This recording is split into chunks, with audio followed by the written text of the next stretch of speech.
जय हिंद साथियों, स्वागत है आप सभी का आपके अपने परिवार आर एस स्टडी ट्रिक परिवार में। और जैसा कि आप थंबनेल में देख रहे हो और आप सभी को बताया गया है कि अपनी दोनों टाइम क्लास आने वाले हैं, जिसमें हम शाम को सामान्य ज्ञान और सामान्य विज्ञान से संबंधित कुछ टॉपिक लेकर आएंगे, तो सुबह आपके गणित और रीजनिंग से संबंधित होने वाला है। तो आज के इस सेशन में हम बात करने वाले हैं विश्व के भौगोलिक उपनाम या विश्व के प्रमुख देशों के उपनाम भी इन्हें कह सकते हैं कि किस देश को किस नाम से जाना जाता है या किसी नाम से किस देश को जाना जाता है। तो इन सभी के बारे में आज हम चर्चा करने वाले हैं। आप सभी जानते हो इनसे संबंधित प्रश्न कन्फर्म आता है, जैसे सफेद हाथियों का देश किसे कहा जाता है, 1000 जिलों का देश किसे कहा जाता है। इस प्रकार के क्वेश्चन आपके पूछे जाते हैं।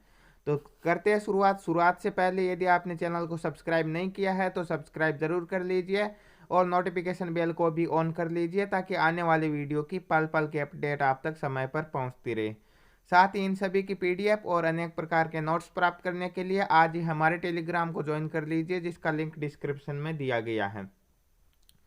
तो आज की शुरुआत में हम बात करने वाले विश्व के भौगोलिक उपनामों के बारे में। तो एक तरफ उपनाम है तो दूसरी तरफ देश दिए गए हैं। तो सबसे पहले उपनाम दिया गया एकांत राज्य। एकांत राज्य किस देश को कहा जाता है? तो एकांत राज्य आपके कोरिया को कहा जाता है। नेक्स्ट दिया गया है कि उगते सूर्य का देश किसे कहा जाता है? तो सूर्य के देश से संबंधित क्वेश्चन पूछा जाता है।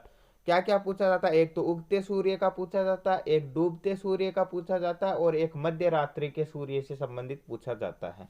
तो उगते सूर्य का देश तो आपके जापान को कहा जाता है, तो डूबते सूर्य का देश आपको इंग्लैंड या ब्रिटेन को कहा जाता है। इसके अलावा यदि पूछा जाए मिडनाइट सन अर्थात मध्य रात्रि के सूर्य का देश, तो वो नॉर्वे को कहा जाता है। नेक्स्ट क्वेश्चन, हजारों झीलों का देश किसे कहा जाता है? झीलों का देश आपके फिनलैंड को कहा जाता है। तो 10 लाख हाथियों की भूमि, ध्यान रखना, हाथियों का देश सीधा सीधा पूछा जाए या 10 लाख हाथियों की भूमि या हजारों हाथियों की भूमि ये पूछा जाए तो लाहौस को कहा जाता है। परंतु यदि आपके प्रश्न पूछा जाए सफेद हाथियों का देश या सफेद हाथियों की भूमि, तो वो आपके थाईलैंड को कहा जाता है। नेक्स्ट क्वेश्चन, स्वर्णिम पेगांडा का देश किसे कहा जाता है? सोनार पेगांडो का देश आपके म्यांमार या बर्मा को कहा जाता है।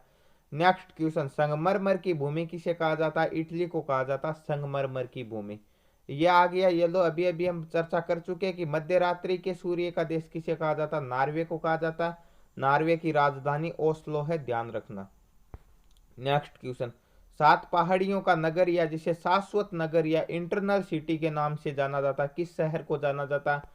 रोम को जाना जाता है। और रोम किसकी राजधानी है? रोम आपके इटली की राजधानी है। इसके अलावा रोम किस नदी के किनारे स्थित है? तो ये टाइबर नदी के किनारे स्थित शहर है।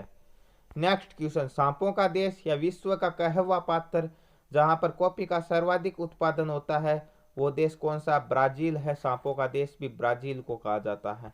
नेक्स्ट क्वेश्चन, चीनी का कटोरा किसे कहा जाता है? या फिर आपके प्रश्न पूछा जाए एंटलीज का मोती किसे कहा जाता है, तो वो आपके क्यूबा को कहा जाता है।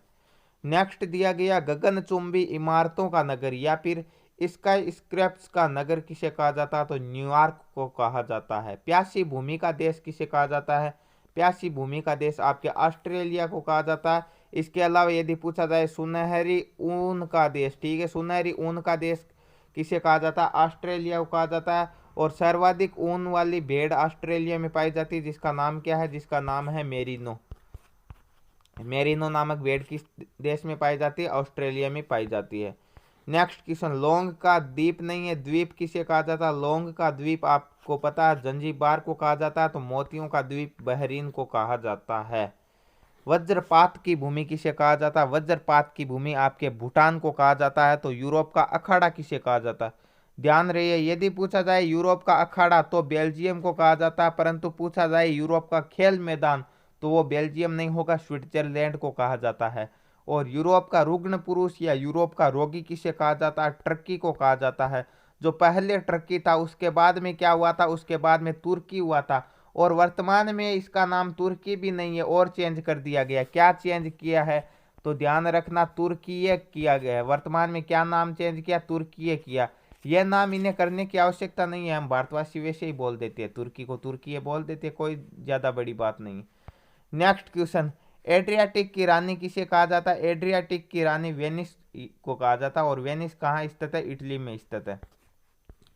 नेक्स्ट क्वेश्चन, निषिद्ध शहर किसे कहा जाता है? निषिद्ध शहर ल्हासा जो कि तिब्बत का एक शहर है उसे कहा जाता है। क्वेकर सिटी किसे कहा जाता है? क्वेकर सिटी फिलाडेल्फिया को कहा जाता है। नेक्स्ट क्वेश्चन है, सफेद हाथियों की भूमि किसे कहा जाता है? सफेद हाथियों की भूमि थाईलैंड को कहा जाता है। प्रातःकालीन शांति की भूमि, यह हम पढ़ चुके, एकांत राज्य या प्रातःकालीन शांति की भूमि किसे कहा जाता है? कोरिया को कहा जाता है। नेक्स्ट दिया गया, दक्षिण का ब्रिटेन किसे कहा जाता है? दक्षिण का ब्रिटेन न्यूजीलैंड को कहा जाता है। और न्यूजीलैंड की राजधानी कौन सी है? न्यूजीलैंड की राजधानी वेलिंगटन। और वेलिंगटन सबसे दक्षिण में स्थित राजधानी कौन सी है? तो वो वेलिंगटन है, न्यूजीलैंड की राजधानी है। कैप्टन कुक की दुनिया भी कहा जाता है न्यूजीलैंड को।